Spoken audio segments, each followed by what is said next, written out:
They laughed when she married a simple mountain man, but no one knew he was the heir to a hidden fortune that would soon change both of their lives forever. When Clara announced she was getting married, the entire town turned into a whispering storm. She was 23, elegant, educated, and from one of the most respected families in the valley. But when people learned who her fiancé was, their polite smiles turned into smirks. "You can't be serious," her mother said, setting down her teacup with a sharp click. "A mountain man? A woodcutter? Clara, think about your reputation." Clara only smiled softly. "His name is Eli, and I've thought about nothing else." Eli Hale was unlike anyone she'd ever met. He lived far from town, high in the mountains where the pine trees whispered secrets and the air smelled of rain. His hands were rough from work, his clothes plain, but his eyes, those deep green eyes, carried a calm strength she had never seen in the polished men of the city. They had met by accident. Clara's carriage had broken down on a muddy trail while visiting the outer villages. She'd been furious, frightened, and stranded when Eli appeared, carrying an axe and a quiet confidence. Without saying much, he repaired the wheel, walked beside the carriage until it reached safer ground, and when she thanked him, he only nodded. "Be careful next time," he said, turning back into the forest. But Clara wasn't done. Something about him stayed with her. His steadiness, his silence, his mystery. A week later, she returned under the pretense of visiting a local market, but it was really to find him. She did near the riverbank chopping wood. He looked surprised but smiled slightly. "I thought city girls didn't wander this far," he said. "Maybe I'm not like other city girls," she replied. That was how it began, a friendship built in quiet moments. They'd walk along the river, talk about the mountains, and share bread she'd bring from the bakery. Eli told her about the land he loved, how he'd grown up there, and how he'd learned to survive when life gave him little. He didn't talk much about his past, only that his parents were gone, and the land was all he had left. Months passed, and soon friendship became something deeper. Clara found peace in his presence, something real, free from the noise of money and gossip. And one evening, under a sky filled with stars, Eli asked simply, "Would you ever live here? With me?" She looked at him, her heart racing. "Yes," she whispered. When she told her family, chaos followed. Her mother cried. Her father shouted. Her friends laughed. "You'll regret this," one said. "He'll never give you the life you deserve." But Clara didn't care. She didn't want wealth. She wanted peace, love, and honesty, all things Eli gave her without trying. They married quietly in the small chapel near the edge of the forest. No grand guests, no orchestra, no celebration, just two hearts promising to face the world together. After the ceremony, they moved to Eli's cabin in the mountains. At first, it was hard. The winters were cold and the work was endless. Clara learned to chop wood, to cook on a fire, to fetch water from the stream. Her soft hands blistered.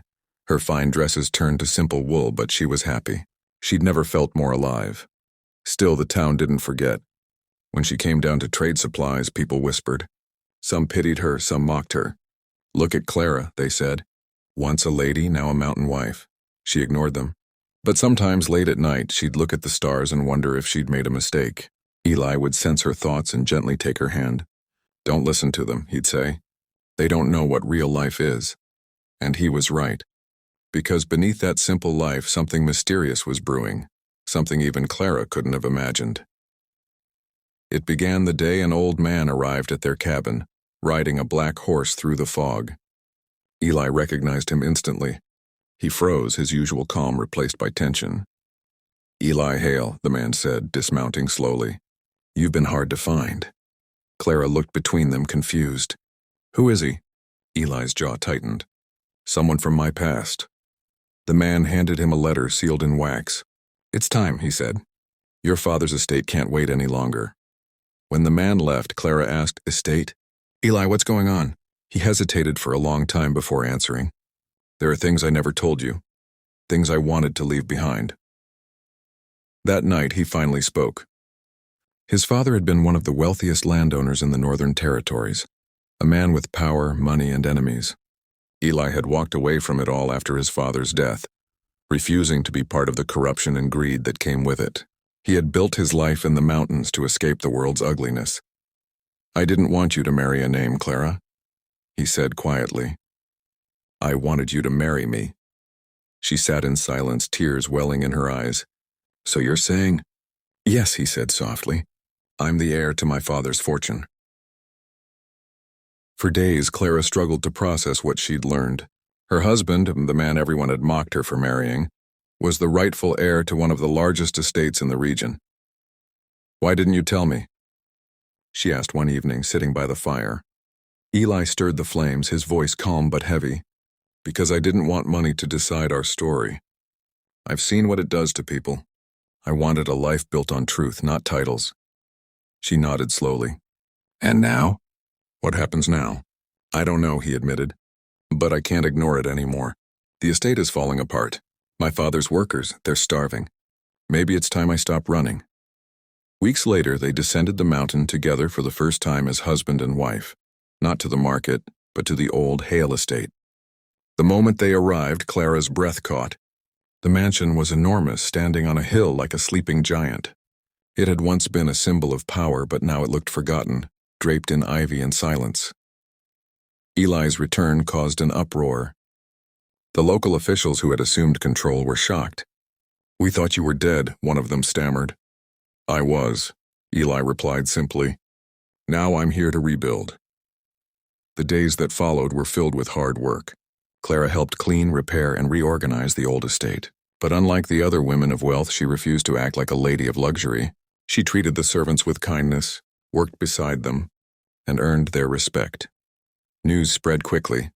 The mountain wife, who people once mocked, was now living in a mansion, leading with grace and humility. The same people who had laughed at her began to praise her. But Clara didn't care about their opinions anymore. She'd already learned what truly mattered. Under Eli's leadership, the estate flourished again. He sold off unnecessary lands, used the wealth to build schools, and offered fair wages to workers. The once feared Heir name became one of hope.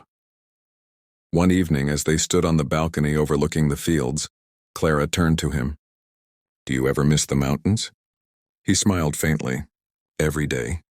But now I think the mountain taught me what I needed to do here. She rested her head on his shoulder.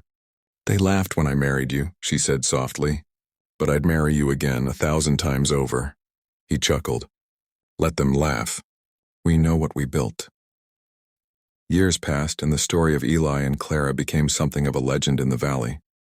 The tale of a woman who chose love over wealth, only to find both in the most unexpected way. People would say that the fortune had been hidden, in land, in gold, in inheritance. But those who truly knew them said the real treasure was never money. It was the love that survived judgment, the kindness that rebuilt a name, and the quiet power of two souls who chose simplicity over pride. Long after they were gone, travelers passing through the region would see a plaque at the base of the mountain trail that led to their old cabin. It read, "They laughed when she married a simple mountain man, but love always knows what the world does not." And in that truth, their story lived on, a reminder that hearts, not fortunes, build the strongest legacies.